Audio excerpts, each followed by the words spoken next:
Today, let's talk about the content that you're putting into your course.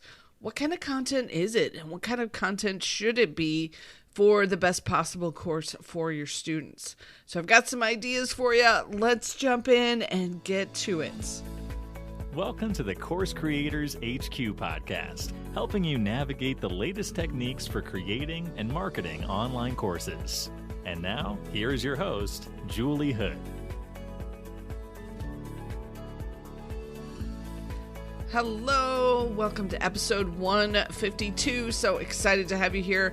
We've got so much exciting things going on at CourseCreatorsHQ.com. So I just want to tell you about a couple of them, and then we'll get into content for your course. So first off, if you have not yet entered the drawing for the almost $5,000 in prizes, be sure to go to CourseCreatorsHQ.com/drawing, or you can go to /152 in the show notes, and I'll have the link so you can join. There's only a couple weeks left, and one of the steps is you can re-enter each day and get more entries.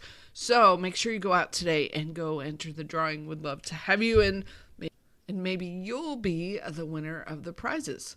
And then the other thing we have going on is the 24-hour Course Creator Intensive.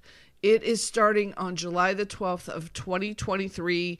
We get to work together for about 3.5 days. We're going to do half day on Wednesday and Saturday, and then full days on Thursday and Friday, and just get that content together for your course. If you've had it on your to-do list for ages that you wanted to get your course together, please consider jumping in and just doing it. The good news is if those dates don't work for you, you do get full access to the whole program, so you can work at the time that it fits for you. And then we're going to have a couple more coaching calls in July just to keep you on track and keep everybody moving forward after that. So go to CourseCreatorsHQ.com/intensive. That's CourseCreatorsHQ.com/intensive, or the show notes, and you can get the scoop. I've got a special fast action bonus for the top 10 people that sign up, the first 10. So would love to have you for that. So come join us and let's work together and finally get that course together for you. So one of the big pieces of this for my students is figuring out what kind of content they actually should put into their course. And the default tends to be everybody's like, oh, I need to create videos.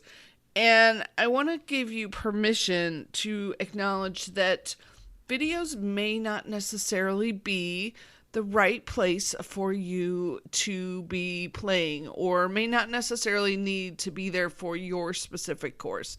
It really just depends on what you are doing and what you're teaching and the best way for your students to learn, more than a flat out rule, oh, you must have videos. The other thing to think about is if you are going to do videos, it may even be better not to just have you as a talking head video. Maybe you have some that are voiceover PowerPoints.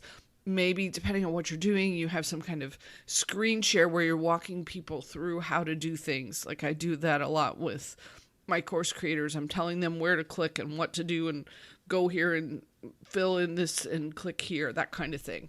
So really be creative as you're going through, because the variety piece of it can be super helpful for your students. Having different types of content can make it more interesting and more likely that they will complete the lessons and get through the whole course. So that's number one, is some type of video content. Number two, I really love PDFs. I like written content, and depending on your audience, written content may or may not be good for them. So I've seen kind of this general trend over the past 20 years as we've shifted more and more and more into video, that there's less interest in written content. And so you do have to make sure that it's a good fit for your audience. The other piece of it is when I say written content, I don't mean just a transcript of some kind of recording. To me, those are painful to wade through, mostly because they're usually not formatted very well. And reading what we say is not good necessarily for comprehension. There needs to be some editing in there. We want to add some headings, some bold, some lists and bullet lists, like make it easy to read kind of content, not just transcript content. So if you are saying, oh, I'm just going to do videos and then I'm going to upload the transcripts and that'll be good enough, it's actually probably not the best way to give written content to your audience. Put a little time into giving them some good written summaries, written content of the lessons. Include screenshots if that's helpful, if there's something to show them, that kind of thing. Okay, number 3 is audios. And I actually, well, of course, you're on the podcast, so you can relate. I love audio content, especially when it's things that I don't have to be watching how it's happening. If I can just listen and get the content of the course, I like that even better. So there's been some new developments recently where people have started doing audio-only courses, and even through a podcasting interface. So this is a little more advanced, but I'll go ahead and explain this to you. This is where instead of doing individual audio files in the lessons of your courses, you actually do an audio private podcast. And what's lovely about it is each person who purchases gets a private link to the podcast, and then if for some reason, like let's say they don't make all their payments, you can cancel their link to the audios, and so it removes them. But the really fun part of this that makes it exciting is that you can use a podcast player to listen to those audios. And what's nice about that is the podcast player will keep track of where you are. It'll keep going through the lessons and be just an easier way to absorb the content. So instead of having to log into your hosting tool and get all set up, they can just go to their podcast player and listen to the lessons. So it's kind of a new technique, and I really like it, for especially if your audience is good at listening to audio and that your messaging can come through clearly on audio. The 4th type of content, cheat sheets. And I've mentioned these in the past, but I'll explain again because I think they're so wonderful. These are summaries of the course, hopefully in like a page or 2, and it's a summary actually of each lesson. And they might be separate documents, or you might even put them into your course hosting tool. But the concept is that you actually list out the content of the lesson, not just we're going to talk about X, Y, and Z, but here is X, Y, and Z, and here is your homework, and here is your next step. So it's sort of a PDF version of the lesson, but condensed and in a easy to consume format. And the reason you want to do this is you may have advanced students that don't need to sit through the entire lesson, that a 1-page summary is enough for them. They have some background knowledge and they've worked with it before. And so the cheat sheets will make them love you. So consider cheat sheets for another type of content in your course. Number 5 is workbooks. And I want to talk about this one a little bit because there's some nuances here that can make or break your course in a way. So one of the questions I've gotten in the past from students is, should I have one workbook for the entire course, or should I have different workbooks for maybe each module or even each lesson? What's better? And it really depends on a couple different things. The first one is, what do you think your audience will do best with? And so if you have an audience that's pretty tech savvy and they can manage different files and keep track of stuff, then having multiple workbooks is fine. But if you have an audience that's not very tech savvy, possibly having one big workbook for them that they only download once and have to keep track of, probably a decent idea. The other piece of this when you're doing workbooks is to pay attention to how big these files are, because sometimes, especially with Canva, because they've got so heavy on the images, the files can get tremendously big. So we want to keep them manageable. We want to keep the workbooks downloadable so they don't take forever for a student to download, or at a minimum, if it is a big file, make sure you put a note for your students like, this is going to take a little bit to download, and make sure you have space and be okay, like give it time. So you're not getting a lot of, hey, the workbook doesn't work. Give it time so that they can download it. Sort of the other piece of workbooks too is there's a new trend of doing workbooks in Google Docs and saving as PDFs. And that way you can keep the files smaller. And for a big one for me is like, don't use up all my ink if I have to print your workbook.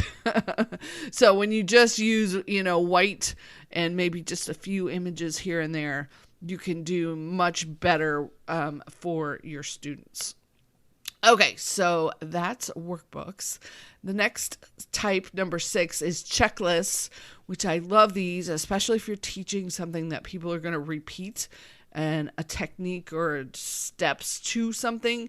Give them a one-page checklist that they can print out and they can then reuse over and over again. Make sure you get your branding on there so that they come back to your website, but also it's just a really helpful piece of the puzzle for your students. So number 6 is checklists.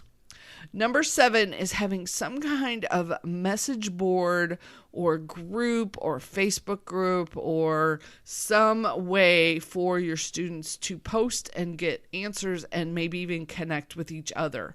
Now, this one is a little bit more work for you because you do probably need to be checking it, doing a little bit of moderating.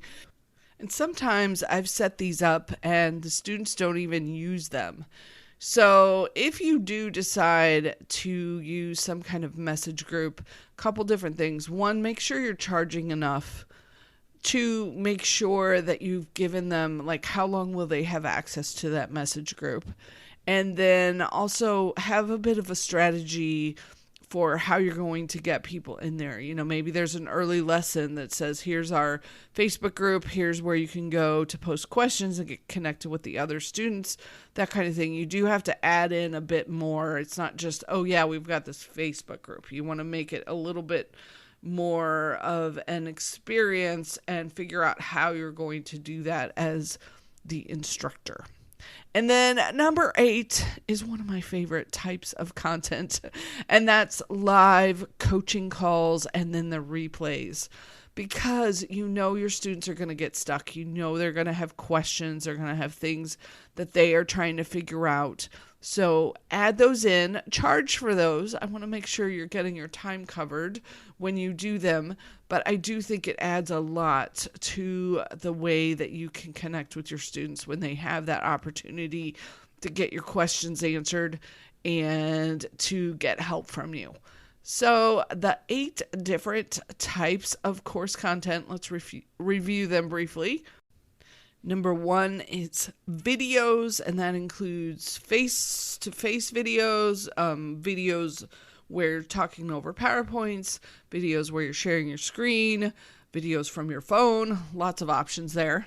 Number 2 is PDFs and written content that you want to save as PDFs. That makes it easier for people to access. Number 3 is audio content, and maybe even having a private podcast for your students to listen to the lessons. Number 4 is having cheat sheets for each lesson so that you're summarizing for those advanced students.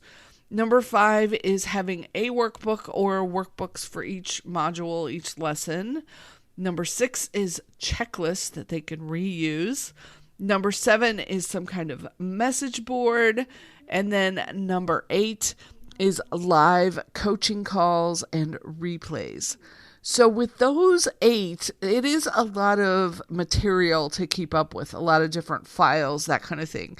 So I give my students of 24-hour Course Creator my template for keeping track of all their content and their lessons and their files for all of these different things so that they can sort of pay attention to, like, you don't need all of these for every single lesson. So keeping track of what goes where can be kind of a tricky piece of the puzzle. So we're going to be using that with the 24-hour course creator starting on July the 12th. So I hope you'll come join us. I'd love to get connected and help you get your course up and running. So thanks so much for being here. Thanks for listening and following and subscribing.